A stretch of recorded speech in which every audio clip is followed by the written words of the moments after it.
내 안에 가장 귀한 것 예수를 알미라.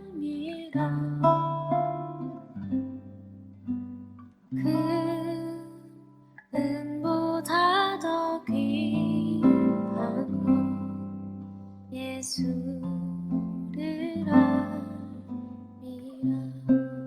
성령 강림절 후 8번째 주일입니다. 우리 마음과 뜻과 정성을 다하여 하나님께 영광 예배를 올려드리겠습니다. 다 함께 기도하시겠습니다.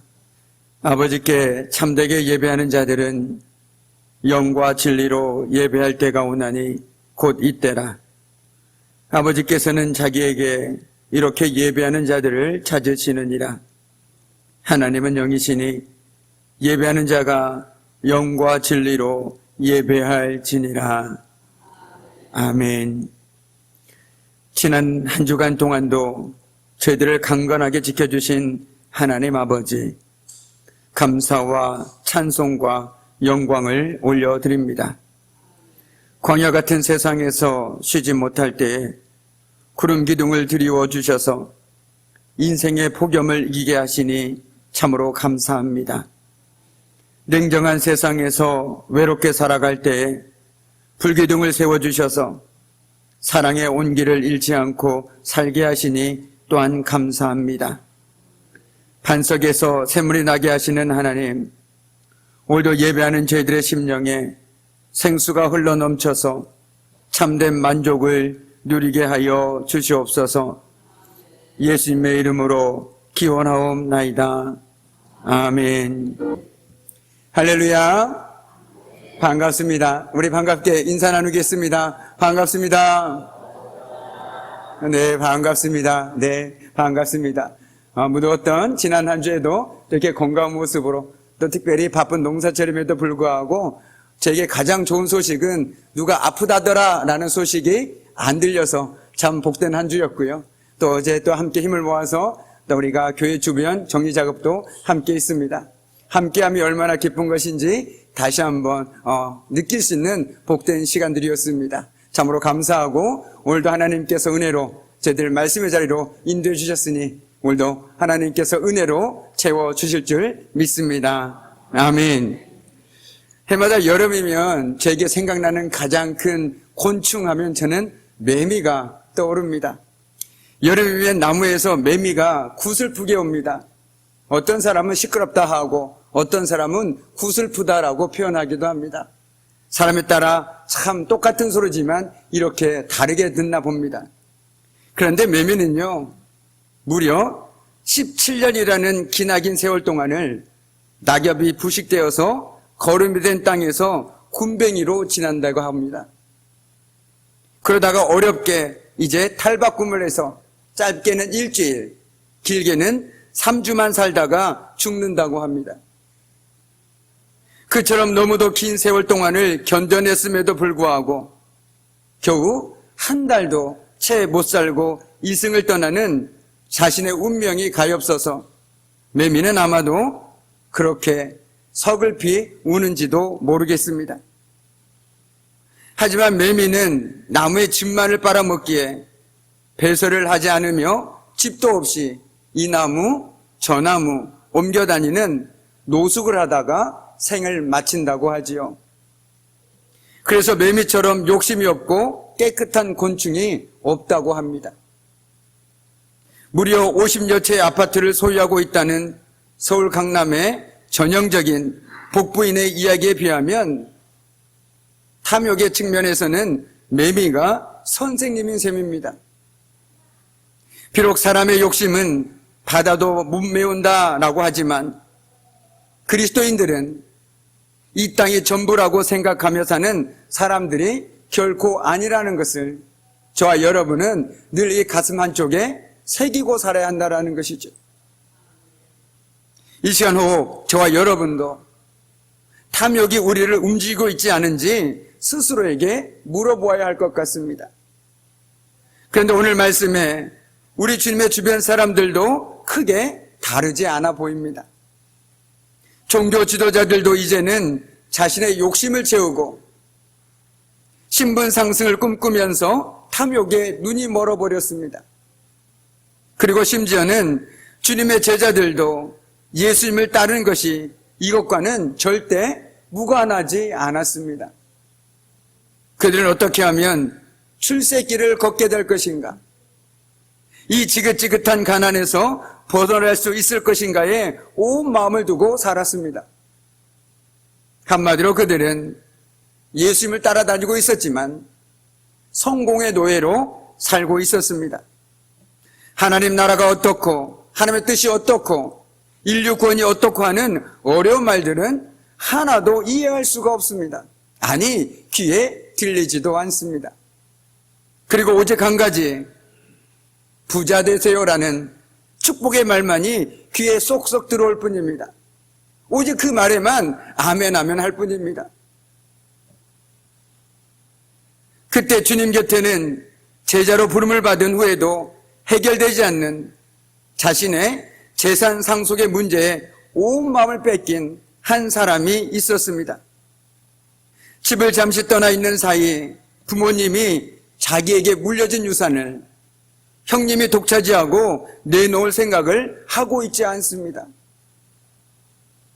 그는 지금 예수님 앞에 그 문제로 도움을 요청하고 있는 것입니다.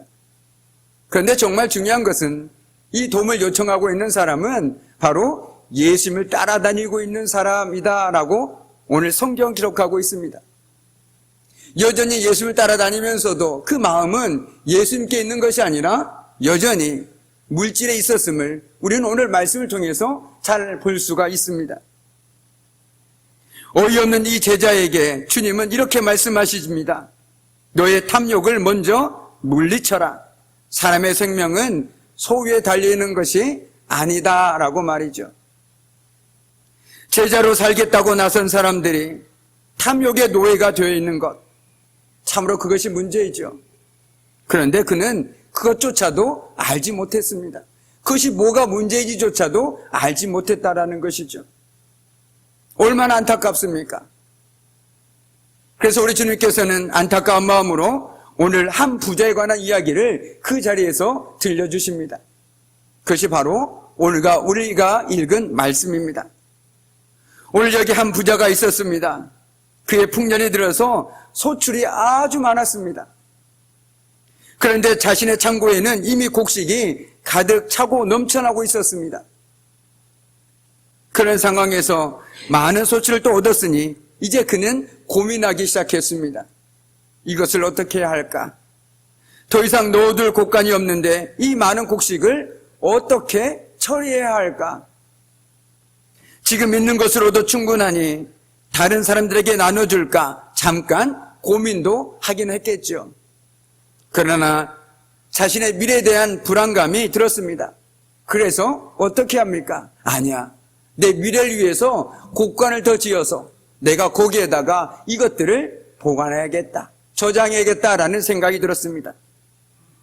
그래서 그는 고민하다가 더 큰 창고를 짓기로 결정했습니다.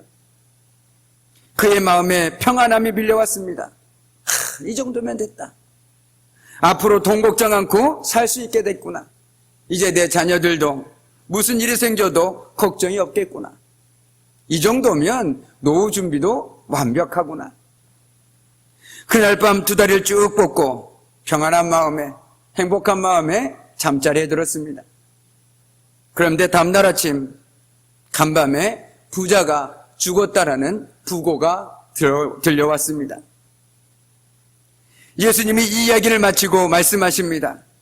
자기를 위하여 재물을 쌓아두고 하나님께 대하여 부유하지 못한 자가 이와 같다라고 말씀하고 계십니다. 이 이야기에서 나오는 부자는 과연 누구를 가리키고 있는 것일까요? 그렇습니다. 바로 앞에 말씀에 나왔던 그 형제, 부모님이 돌아가신 상황에서 유산 문제로 형과 갈등 가운데 있는 그 사람을 가리키고 있습니다.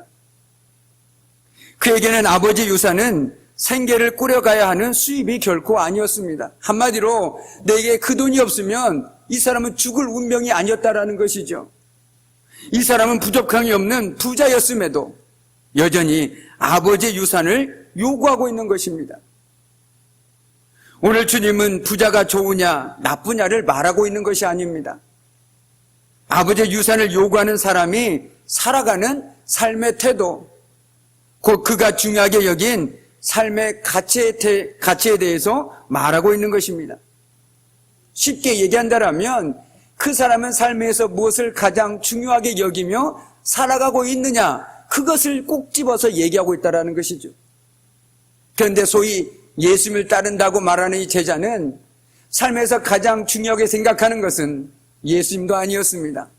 바로 재산이었습니다. 바로 재물의 소유에 있었습니다. 그리고 자기를 위하여 그 모든 것들을 모은 것입니다. 그런데 여기서 우리가 말씀 읽으면서 우리 마음에 턱 걸려야 하는 단어가 있습니다. 바로 자기를 위하여라는 단어입니다. 오늘 하나님 예수님께서도 분명히 집어 얘기하는 것은 자기를 위하여 쌓는 사람에 대해서 책망하고 계신 것입니다. 주님은 재물을 자기 중심적으로 소유하려는 마음을 바로 탐심이라고 말하고 계십니다. 그러면서 삶과 모든 탐심을 물리치라, 사람의 생명이 그 소유에 넉넉한 데 있지 않다라고 분명하게 말씀하고 있습니다. 그런데 저와 여러분도 이것은 잘 알고 있지 않습니까? 내가 아무리 많은 돈을 가지고 있어도, 내가 아무리 많은 권력을 갖고 있어도 그것들로 내 생명을 내가 좌지우지할 수 없다라는 것, 우리는 너무나도 잘 알고 살아가고 있지 않습니까? 그런데 오늘은 우리 이 땅에 살아가면서 여전히 알게 모르게 탐심의 노예가 되어서 살아가고 있습니다. 탐심이라는 것은 무엇이든지 넉넉히 소유하려고 하는 욕구입니다. 늘 부족하다고 생각하는 마음입니다. 그래서 아직도 더 필요하다고 생각하는 마음이며 아직 가지지 못한 게 많다는 강박관념입니다. 우리가 봤을 땐 충분히 부유하고 충분히 풍족한데 여전히 그 사람에게 늘 부족합니다. 아직 아니야. 이 정도 갖고 만족을 못해. 그래서 어떡합니까? 그걸 위해서 더 노력하고 더 악착같이 살아갑니다. 그러다 보니 우리 주변에서도 참으로 안타까운 소식들 많이 들어본 적 계시지 않습니까? 저도 있습니다. 어떤 분이 정말 제 이웃이었는데 어렸을 때였습니다. 악착같이 돈을 벌었습니다. 누굴 위해서요? 자식들을 위해서. 자기는 가난하게 살았으니 자식들이라도 정말 떵떵거리며 살게 해주려고 밤낮 안 가리고 열심히 일했습니다. 남들이 놀러 갈 때 놀러 가지 않고, 남들이 먹으러 갈 때 먹으러 가지 않고, 아껴서 드디어 아파트 한 채를 장만했습니다. 제가 어렸을 때니까 아파트 한 채면 얼마나 큰 거였는지 아마 짐작하실 것입니다. 그런데 그만 자신의 건강을 돌보지 못했습니다. 자신은 그것을 누리지도 못했고 심지어 자녀들이 그것을 누리는 것도 보지도 못했습니다. 더 안타까운 건 그것 때문에 자녀들이 싸움이 일어났다라는 것이죠. 그것이 정말 그 어머니가 원했던 삶이었을까요? 결코 아니었습니다. 정말 건강하게 내 가족들과 오손도손 행복하게 살고 싶다는 마음 그 하나였습니다. 그런데 그 끝이 없었다라는 것이죠. 만족이 없었다라는 것입니다. 오늘 성경 말씀대로 한다면 탐심에 젖어 있었다라는 것입니다. 아직 아니다. 늘 부족하다. 이거 갖고는 될 수가 없다. 이것이 바로 탐심이라는 것입니다. 그러고 보면 탐심이라는 건요, 저와 여러분에게서 멀리 떨어져 있지 않습니다. 개인적으로 저에게도 탐심이 있습니다. 어떤 탐심이냐면 저에게는 책에 대한 탐심이 있습니다. 그래서 돈만 있으면 책부터 사고 봅니다. 아니야, 꼭 필요할 거야. 어떻게 해서든지 책을 사고 봅니다. 그런데 나중에 보면 이 책 꼭 필요했을까? 라는 생각이 들 때도 있습니다. 그런데 우리 각자의 삶에서도 내가 무언가에 이처럼 지나치게 집착하고 늘 부족하다고 생각하는 것들이 많이 있다는 것이죠. 특별히 저희 아버지, 어머니 세대 되시는 분들은 어렸을 때 참으로 어려운 시대를 살지 않으셨습니까? 보릿고개를 지나오지 않으셨습니까? 그러다 보니까 먹는 거, 그리고 사는 거에 대해서 남들보다 더 집착할 수밖에 없다라는 거 충분히 이해는 합니다. 이해는 하지만 그것이 내 삶을 지배하도록 놔둬서는 결코 안 된다라는 것이죠. 내가 어려서 너무 가난해서 나는 부자로 살기 위해서 그렇게 노력했다. 그것은 결코 이해될 수가 없는 말입니다. 나는 어렸을 때도 못 먹었기 때문에 더 먹기 위해서 더 노력했다. 그래서 더 그걸 가지려고 했다. 이것은 하나님이 보시기에 결코 탐심으로밖에 보이지 않는다라는 것입니다. 그리고 예수님께서는 분명히 얘기하지 않습니까? 사람의 생명이 물질보다 더 소중하다라고 말이죠. 이 말씀에 그 누구도 아니다라고 말할 수 있는 분은 아무도 없을 것입니다. 왜냐하면 이건 진리이기 때문입니다.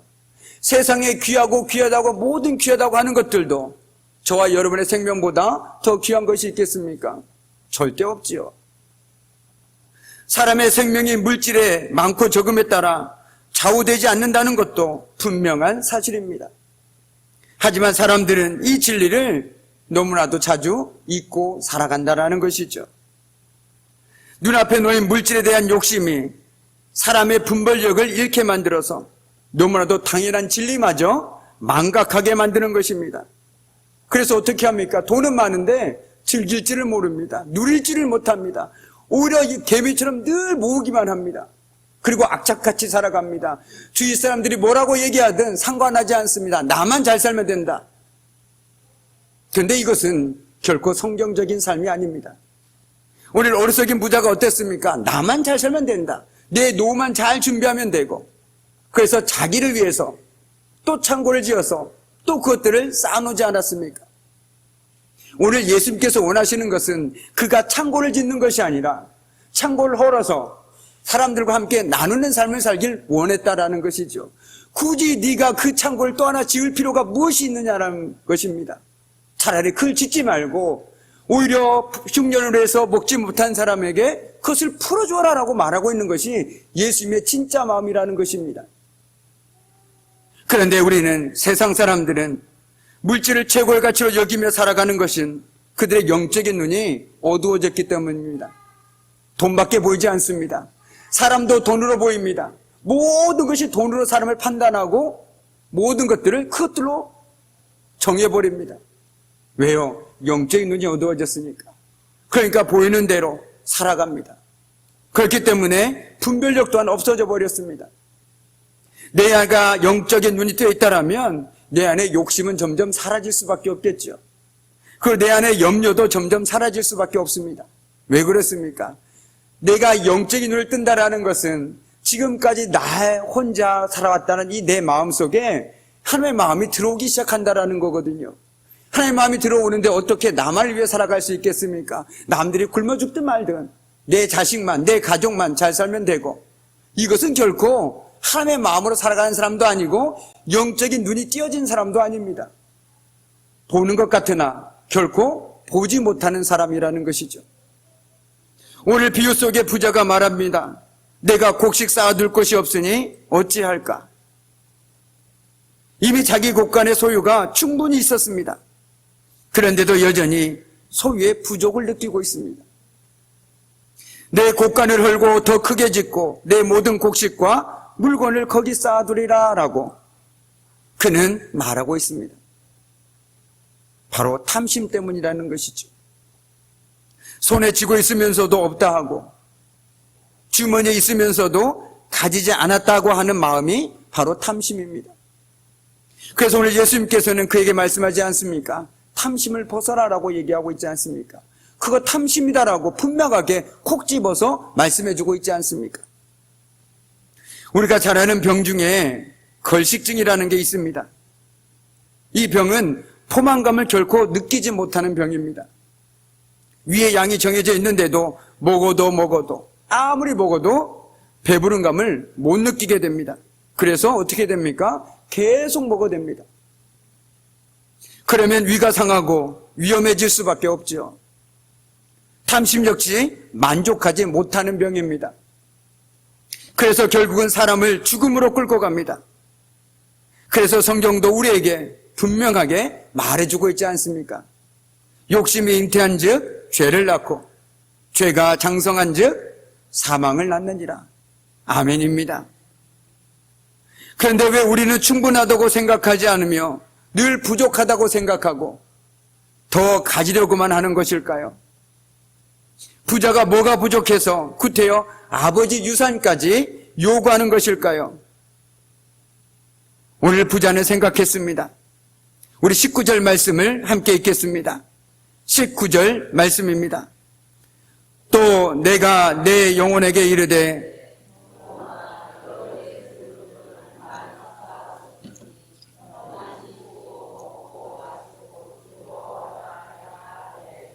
아멘.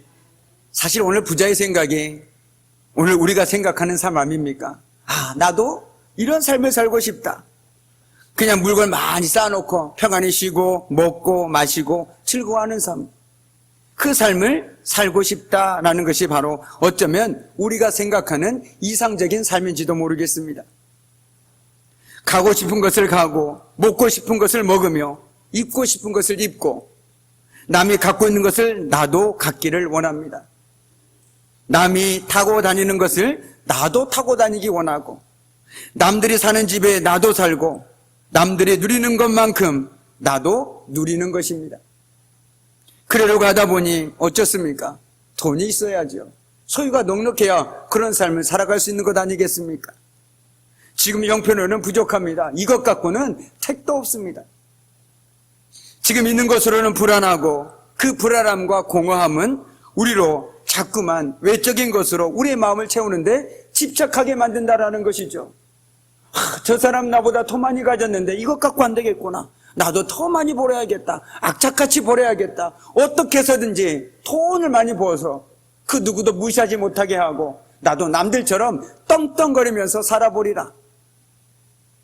그렇게 되면 재물은 어느새 삶을 안전하게 보장해주는 강력한 힘이 되어버립니다.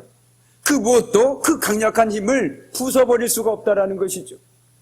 그래서 성경에서도 바알과 맘몬과 하나님을 같이 거의 동등한 위치에 놓고 있는 이유가 바로 여기에 있는 것입니다. 그처럼 재물은 우리의 삶 가운데 막강한 힘을 가지고 있다는 것이죠. 오죽하면 세상 속에서도 돈만 있으면 못할 것이 없다라고 말하는 것이 바로 저와 여러분이 살아가고 있는 이 세상 아닙니까? 그러니 재물의 풍족한 소유가 우리를 안심시키고 평안을 주고 불안을 제거한다고 생각합니다. 재물만 있으면, 돈만 있으면 모든 문제가 해결된다라고 생각하죠. 오늘 부모님의 유산을 요구하는 부자는 재물을 모으는 것을 자신의 삶에서 가장 중요한 것으로 여겼습니다. 첫째도 돈이요, 둘째도 돈이요, 셋째도 돈이었습니다. 그거면 충분했습니다. 그러나 오늘 우리 주님은 우리에게 다른 중요한 무엇인가를 말씀해 주고 있습니다. 주님은 오늘 본문을 통해서 한 가지 비밀을 우리들에게 알게 해줍니다. 우리가 집중해야 하는 삶의 가치는 소유가 있느냐 없느냐가 아니고 많고 적음도 아니요 그것들로 염려하고 계산하는 것도 아니다라고 말해주고 있습니다. 오히려 하나님을 삶의 주인으로 신뢰하는 삶임을 우리들에게 말씀해주고 있다는 것이죠. 나아가 재물과 그 소유는 우리가 집착해야 하는 가치가 아닙니다. 왜냐하면 하나님께서 걷어가시면 언제든지 우리 손에서 바람처럼 사라져 버릴 수밖에 없는 것이 우리가 그렇게 믿고 의지하며 두 손 꼭 쥐고 살아가는 재물이요, 명예요, 권력이요, 우리의 안심처요, 피난처라 생각하는 것들이 아닙니까? 나아가 재물과 그 소유는 우리가 집착해야 할 가치가 아니기에 하나님께서 우리의 필요에 따라 맡겨주시고 허락해 주시는 은총임을 우리는 깨달아야 됩니다. 하나님은 우리에게 재물을 얻을 수 있도록 모든 것을 허락해 주셨습니다. 우리에게 힘과 지혜, 시간과 일터를 허락하셨습니다. 한번 생각해 보십시오. 지난 한 주간의 삶 속에서 내가 열심히 일하고 싶어도 내 건강이 허락되지 않는다라면 어찌 그것이 가능하겠습니까? 그런데 우리는 그것을 잊어버립니다. 정말 중요한 건요, 우선순위가 바뀌어버렸다라는 것이죠. 물론 일 필요합니다. 정말 필요하지요. 먹고 살기 위해서는 반드시 일을 해야 합니다. 그런데 우선순위가 있다라는 것이죠. 그 순위를 놓쳐버리면 놓치고 난 뒤에 후회하게 된다라는 것입니다. 오히려 슬픔뿐이라는 것이죠. 우리에게 그 모든 것들을 주신 하나님은 누구십니까? 바로 우리의 삶을 인도하시는 하나님이 아닙니까? 우리에게 맡겨진 목은 오로지 주인 대신 하나님을 의지하는 삶입니다. 우리가 아무리 노력한다고 해도 하나님께서 이른 비와 늦은 비를 주지 않으시고 적당한 햇빛을 주지 않으신다라면 우리의 노력은 헛수고가 될 수밖에 없습니다. 우리가 아무리 노력하고 좋은 비료를 쓰고 밤낮으로 땀 흘린다고 할지라도 흉년이 들 수밖에 없다라는 것이죠. 하나님께서 허락하지 않으시면 말입니다. 그런데 우리는 바꿔 생각합니다. 하나님이 허락하지 않아도 내가 노력하면 풍년이 들 수 있다라고 생각하는 삶을 살아가고 있다라는 것이죠. 그런데 이 생각부터 우리 삶에서 바꿔져야 된다라는 것입니다. 내가 아무리 노력해도 그 위에 하나님의 은혜가 함께하지 않으면 내 노력은 헛수고가 될 수 있다라는 것입니다. 제가 지금 말씀드린 것은 그러니 노력하지 말고 기도만 하자 이 말씀은 결코 아닙니다. 우선순위를 재정립하자라는 것이죠. 내 삶의 주인이 하나님을 먼저 인정하고 그 다음에 내가 삶의 자리에서 최선을 다하는 것이지 무조건 내 노력만으로 내 수고만으로 내 땀방울만으로 된다라고 생각한다라면 그것은 큰 오산이라는 것입니다. 재물이 아무리 많아도 그것이 저와 여러분의 미래를 보장해 주지는 못합니다. 재물이 많아도 잃어버린 건강을 회복할 수 없으며 깨어진 가정을 회복할 수 없습니다. 더구나 가장 소중한 인간의 생명을 어찌할 수는 없습니다. 재물의 행복을 보장해 줄 것이라는 생각은 이처럼 헛된 환상에 불과할 뿐입니다. 그런데도 사막의 싱그리처럼 사람들은 그것을 쫓아 헛된 곳으로 달려가고 있습니다. 저 사람도 일하니 나도 일한다. 제가 서울에서 출퇴근할 때 지하철을 타려고 하면 사람들이 뜁니다. 그런데 가장 중요한 건 그 뛰는 사람은 이유도 모르고 뜁니다. 옆에서 뛰니 나도 뜁니다. 왜 뛰세요? 그러면 그냥 뛰니까 뛴다고 합니다. 그런데 우리의 삶이 이와 같을 때가 너무나도 많이 있다라는 것이죠. 옆에 사람이 쫓아가니 나도 모르고 그냥 쫓아갑니다. 눈 감고 쫓아갑니다. 뭔가 있겠지. 뭐가 있겠습니까? 슬픔이요? 아픔밖에 없다라는 것이죠. 그러나 우리는 분명히 가야 할 길을 알고 가는 사람들입니다. 그리고 그 길을 어떻게 가야 하는지 알고 가는 사람들이라는 것이죠. 오늘 우리 주님께서 우리에게 말씀하신 것은 우리가 그 길을 가되 누구와 함께 가며 어떻게 가야 하는지를 우리들에게 분명하게 말씀해 주고 있다는 것입니다. 모든 재물도 건강도 그 모든 것들도 하나님께 달린 것이니 그것들에 너무 욕심내지 마라. 그냥 하나님께서 나에게 주신 것에 만족하며 살고 오히려 그것에 감사하며 살아라. 그것이 하나님께서 우리에게 원하는 삶이다라고 얘기하고 있지 않습니까? 그래서 우리가 주님이 가르쳐준 기도를 보면 우리가 이렇게 기도하지 않습니까? 주님 나에게 일용할 양식을 달라고 기도하지 않습니까? 그런데 기도는 그렇게 하면서 우리 어떻게 합니까? 하나님 나 부자 되게 해주세요라고 기도하지 않습니까? 주님이 우리에게 가르쳐 주신 기도 속에는 하나님 나에게 오늘 살아가는 만큼 꼭 그만큼만이라도 주십시오라는 그 기도가 우리 주님이 우리에게 가르쳐 주신 기도라는 것입니다. 바꿔 얘기한다면 지금 내 손에 있는 것에 만족하며 이것도 하나님 주신 은총의 은혜요. 그것에 감사하며 살아가라는 삶. 그것이 우리 주님이 원하는 삶이지 이거보다 더 주십시오. 이거 더 필요합니다. 탐심을 쫓아 살아가는 삶이 아니라는 것입니다. 왜냐하면 탐심을 쫓아 살아가는 삶은 끝내는 사망에 이를 수밖에 없음을 우리 주님은 너무나도 잘 알고 있기 때문이죠. 한 주간의 삶 속에서 우리가 무엇보다도 우리 안에 있는 탐심을 하나하나씩 벗겨내야 합니다. 그리고 그 안에 나에게 주신 것들이 하나님이 주신 것들임을 믿음으로 고백할 수 있어야 됩니다. 그리고 그 양이 적든 많든 그것에 감사하고 또한 그것을 함께 나누는 삶을 살아가는 것이 하나님께서 우리에게 요구하는 삶이요 하나님께서 기뻐하시는 삶 아니겠습니까? 바라기는 욕심을 버리고 꼭 필요한 만큼의 재물만을 하나님께 구하고 또한 주어진 재물에 만족함을 법을 배워서 어떤 형편에서든지 감사와 기쁨을 누리며 살아가는 저와 여러분이 되기를 간절히 축복합니다. 아멘. 우리 함께 기도하겠습니다. 참 좋으신 아버지 하나님, 오늘 말씀을 통해 우리에게 요구되는 삶은 하나님을 삶의 주인으로 신뢰하는 삶임을 다시 한번 깨닫게 되었습니다. 하나님은 우리에게 재물을 얻을 수 있도록 모든 것을 허락해 주셨습니다. 우리에게 힘과 지혜와 시간과 일터를 허락해 주셨습니다. 그러면 우리에게 맡겨진 몫은 오로지 주인 되신 하나님을 의지하는 삶임을 다시 한번 깨닫게 됩니다. 우리가 욕심을 버리고 주어진 재물에 만족하는 법을 배워 어떤 형편에서든지 감사와 기쁨을 누리며 살아가게 하여 주옵소서. 예수님의 이름으로 간절히 기도드립니다. 아멘. 그리고 내일은 세 달을 함께 여는 새벽 기도회가 새벽 5시에 본당에서 있습니다. 그리고 금요 구역 연합 예배가 다음 주 금요일 12일 이 구역 주관으로 저녁 8시에 있습니다. 그리고 앞서 기도해 주신 것처럼 저는 이번 주 금요일까지 잠깐만 여름 휴가를 다녀오도록 하겠습니다. 그리고 하나 기도를 부탁할 것이 있습니다. 제가 저희 교단지죠. 한국 기독공모에서 운영하는 유튜브에 8주 동안 한평생이라는, 그러니까 한 주를 평안하게 사는 생각이라는 그 코너에 8주 동안 영상을 올리게 되었습니다. 근데 그 영상을요, 제가 여기서 직접 찍고, 그 다음에 그 글까지 직접 해서 이제 제가 보내드리면 그 한국 기독공모의 그 유튜브에 8주 동안 게재되게 됩니다. 이것을 통해서 함께 기도해 주시고요.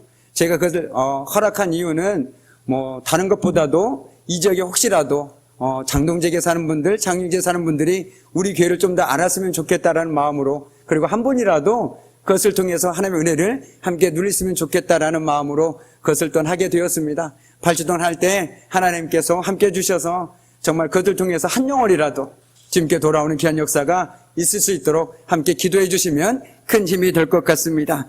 그리고 내일 제가 또 그 영상을 제가 공유해 드리도록 하겠습니다.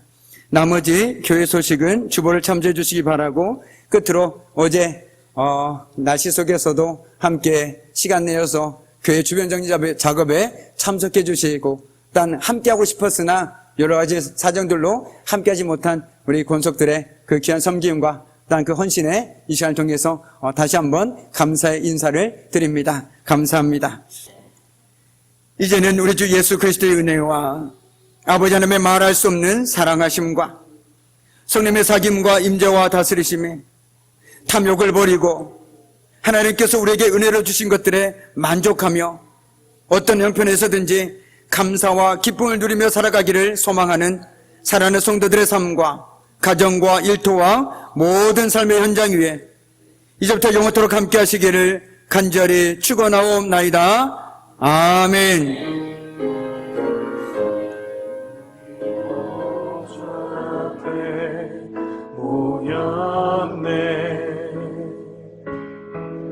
함께 주를 찬양하며